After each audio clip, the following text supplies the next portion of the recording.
Hello, in this video I'll be going through 2017 paper 2 question 3. Part A. Describe what is meant by a polarized wave. This is just memory work and your answer should read something like this.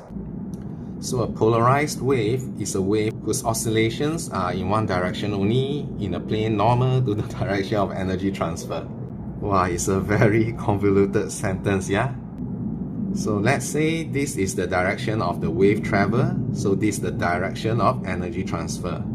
So this will be the plane normal to the direction of energy transfer. In this plane, there are many possible directions of oscillations. So if you restrict the oscillation to just one direction in this plane normal to the direction of energy transfer, then you get a polarized wave. So I hope you understand now what this rather cryptic sentence is trying to say. Hopefully that will help you memorize this statement. Part B. Using the definition of speed, deduce that v is equals to f lambda. Since the question says use the definition of speed, so our answer better start with the definition of speed, which is distance divided by time. So how far would a wave travel in one period? In one period, the wave must advance exactly 1 lambda, right? So 1 lambda in one period. So the speed at which the wave travels will be 1 lambda divided by 1 period.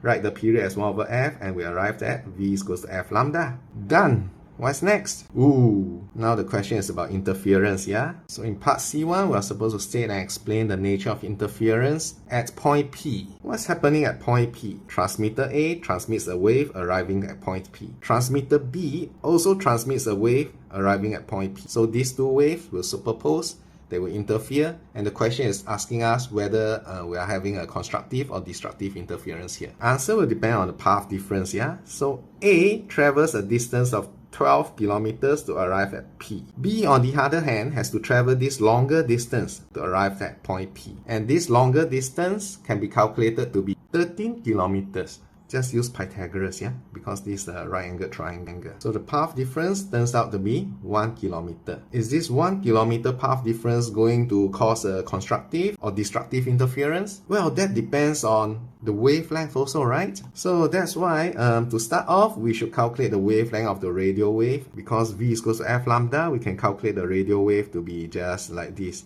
Remember, yeah, it's a radio wave, so it's an EM wave.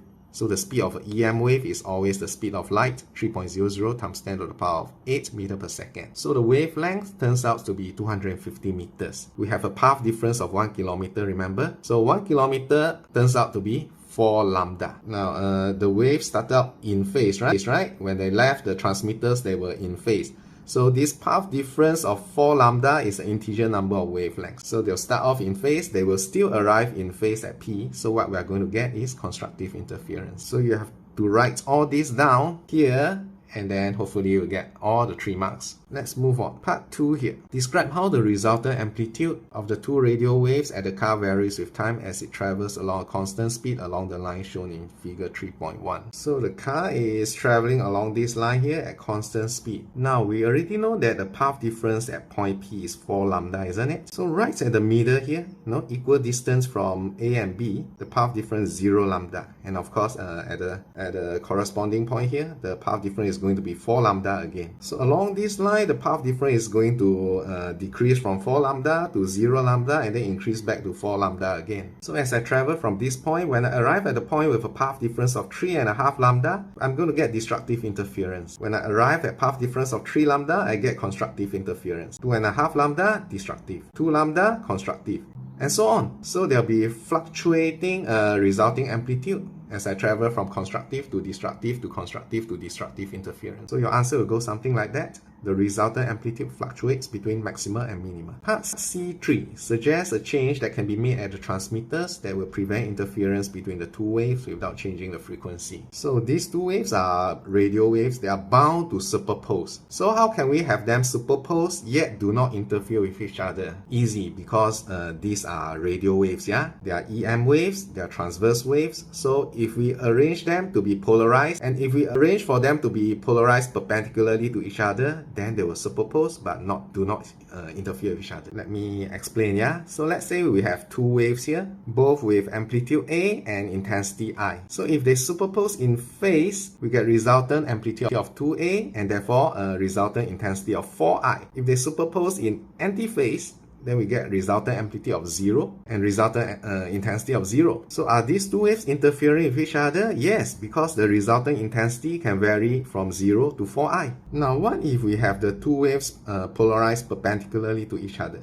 So the blue one is polarized vertically, the red one is polarized horizontally. Then it doesn't matter whether the two waves are superposing like this, or like this, or like this, or like this, or like whatever, you see? It doesn't matter. The resultant amplitude in the vertical direction will still be A. The resultant amplitude in the horizontal direction will still be A. After superposing, the resultant amplitude is going to be root 2A, which means the resulting intensity is going to be 2I. And it's always going to be always 2I. It doesn't matter what is the phase relationship between them. Because one is vertical, one is horizontal, they don't bother each other. It's different from when they are polarized in the same direction, yeah? Depending on the phase relationship, the resulting wave can have a very much larger intensity or can have zero intensity. Okay, hope I've made the answer clear. What's next? Part D. We're supposed to determine the ratio of the intensity of the two waves arriving at point P.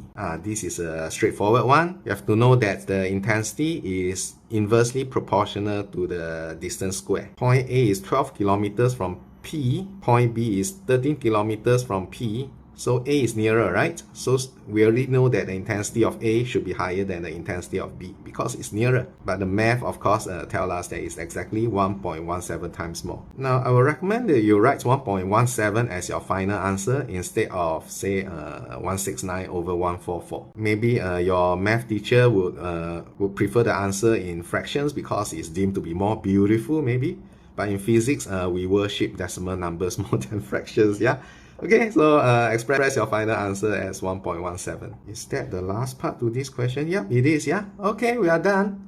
See you, ta-ta!